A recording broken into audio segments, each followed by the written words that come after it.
చూడాలి అనుకుంటే చూడాలి, ఇది ఇది బాగోలేదు, ఇది చూడొద్దు అనుకుంటే ఆపుకోగలిగే శక్తి మనకు ఉండాలి. దేవుడిని ఎలాగైనా చూడాలి.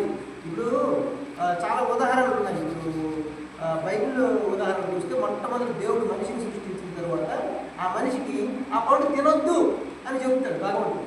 కానీ వీళ్ళేం చేశారు, అది తినాలి తినాలి తినాలి అని. పెద్దలు ఏదైతే చెప్పారో అది తినొద్దు అని అంటే అక్కడ వాడికి ఇంద్రియ నిగ్రహణ శక్తి లేదు. ఆ విధమైనటువంటి బుద్ధి ఉండకుండా ఎవరికైతే ఆ ఇంద్రియ నిగ్రహణ శక్తి ఉంటుందో, మన సాంప్రదాయంలో ఆ ఇంద్రియ నిగ్రహణ శక్తి కలిగి ఉండాలి. ఇలాంటి ఎన్నో ఉదాహరణలు కూడా మనకు చెప్తారు. ఇది చూడొద్దు, అక్కడికి వెళ్ళొద్దు అంటే వెళ్ళొద్దు, ఉండాలి, ఉండగలగాలి. ఇది వినొద్దు అంటే వినకుండా ఉండగలగాలి. ఇది తినొద్దు, ఇది తిను అనేది తినాలి, ఇది తినొద్దు అనేది తినకూడదు. దాన్ని నిగ్రహణ శక్తి, ఆ ఇంద్రియ నిగ్రహణ శక్తిని ఎవరైతే కలిగి ఉంటారో వాళ్ళు నాకు ఇష్టులు. అలాగే సర్వభూతాలయందు సమమైనటువంటి బుద్ధి కలిగి ఉండాలి. సర్వభూతాలయందు, సర్వభూతాలు అంటే ఇక్కడ జీవులు అని అర్థం.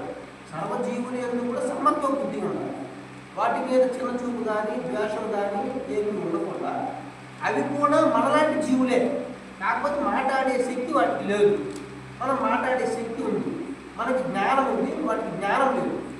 కానీ అన్ని మనం ఏవైతే కార్యక్రమాలు చేస్తున్నామో అన్ని కార్యక్రమాలు పనులు అవి చేస్తాయి. ఆహారం, భయం, నిద్ర, మైథునంచ పశుభి సమాన.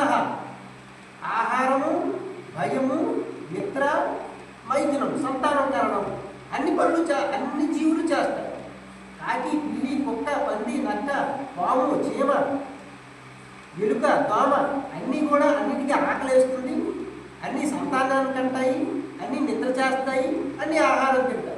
మనము అదే చేస్తాం. మరేంటి తేడా? మనిషికి వివేచన జ్ఞానం ఉంది, తెలివి ఉంది. ఆ తెలివిని ఉపయోగించుకోవడం కూడా ఒక్కడే మనిషి. అందుచేత మనిషి ఏం చేయాలి? మనము ఆ సర్వజీవుల పట్ల సమానమైనటువంటి జ్ఞానంతో, భక్తిభావంతో, అందులో ఉన్నది కూడా భగవతత్వమే, ఆ జీవుల్లో కూడా దైవశక్తి ఉన్నది అని ప్రేమ భావం, తోటి వారి పట్ల ప్రేమగా మాట్లాడటం. వాడి డబ్బు మన డబ్బు వాడికి ఇవ్వక్కర్లేదు, వాడి డబ్బు మనకు అక్కర్లేదు. ఒక ప్రేమగా అభిమానంగా మాట్లాడడం, ఏదైనా కార్యక్రమాలు చేసుకున్నప్పుడు సరదాగా చేసుకోగలగడం, అందరితో సాన్నిహిత్యంగా స్నేహభావంతో వెలిగి ఉండడం, ఈర్ష, ద్వేషం, అసూయ కలిగి ఉండకూడదు. ఇది ఎవరైతే చేస్తారో వాళ్ళు నాకు ఇష్టులు, వాళ్ళే నిజమైన భక్తులు అని శ్రీకృష్ణ భగవానుడు అర్జునుడు చెప్తున్నారు. సర్వ ప్రాణులను సంభావంతో చూసేవారు అటువంటి వాళ్ళే యోగులు. మిగిలిన వారు యోగులు కాదు, అసలు మనుషులు కాదు, వారు పశువులే. పశువుని కూడా కోడి తన పిల్లలు తినడానికి కుక్కని పిలిచి పెడతాం.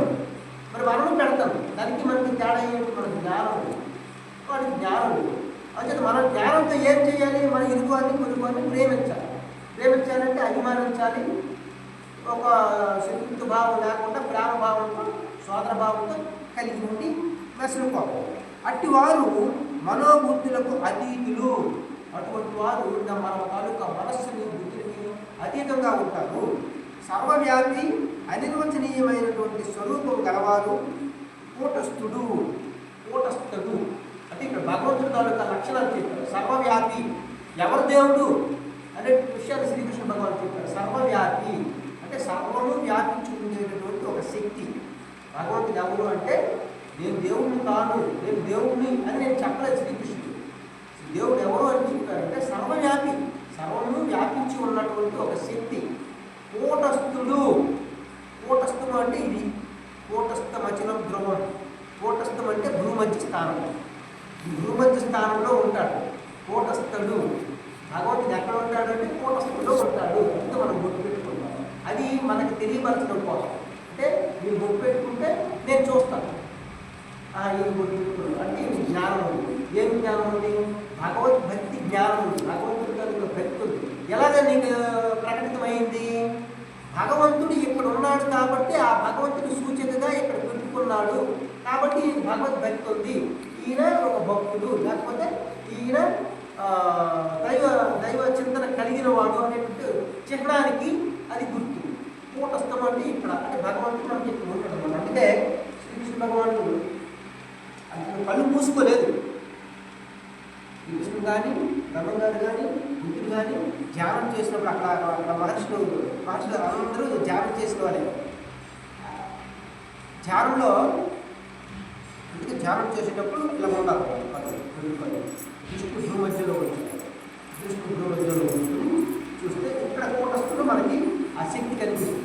సర్వవ్యాప్తమైనటువంటి వెలుగు ఏదైతే ఉందో ఆ వెలుగు మనకి ఇక్కడ కనిపిస్తుంది. ఇలా చూసుకోండి, ధ్యానం చేసుకోండి. వీళ్ళని చూసుకొని ఇది సాధన కొంతసేపు చేయాలి. ఆ సాధన చేస్తే మనకి లోన్ ఉండేటువంటి శక్తి ఏదైతే ఉందో అది మనకు తెలుస్తుంది. అంచేత భగవంతుడు కూటస్థులు అని చెప్పారు. ఇక్కడ నిత్యుడు, ఈయన ఒకరోజు ఉండి ఒకరోజు పోయేవాడు, నిత్యము ఉండేటువంటి నిశ్చలుడు, ఈయనకి చలనం లేదు. అక్కడ ఉంటాడు, ఇక్కడ ఉంటాడు, అక్కడ అలాంటిది కాదు. చలనం లేనటువంటి వాడు. నిరాకారుడు, ఈయనకి ఆకారం లేదు. మరి ఈ ఆకారాలు ఇవి ఆకారాలు కాదు, అవతారాలు. మనం అక్కడే పొరపడుతున్నాం. చాలామందికి తెలియని విషయం ఏంటంటే వీరబ్రహ్మేంద్ర స్వామి ఒక అవతారం, శ్రీకృష్ణుడు ఒక అవతారం, మహావతార బాబా ఒక అవతారం, ఆది శంకరాచార్యులు ఒక అవతారం, ఆంజనేయుడు అవతారం, ఈశ్వరుడు అవతారం. వీళ్ళంతా అవతార పురుషులు. ఈ అవతరించి ఏం చెప్పారు? దేవుడు ఎవరు, ఎలా ఉండాలి, ఎక్కడ ఉన్నారు అనే విషయాన్ని కోసపరిచారు మనకి. మనం ఆ విషయాన్ని తెలుసుకోవాలి. ఆ జ్ఞానం మనం తెలుసుకొని మనం సర్వులకి తెలియజేయాలి. అది శ్రీకృష్ణ భగవాను చెప్పినట్టు. అలాగే నాశన రహితుడు,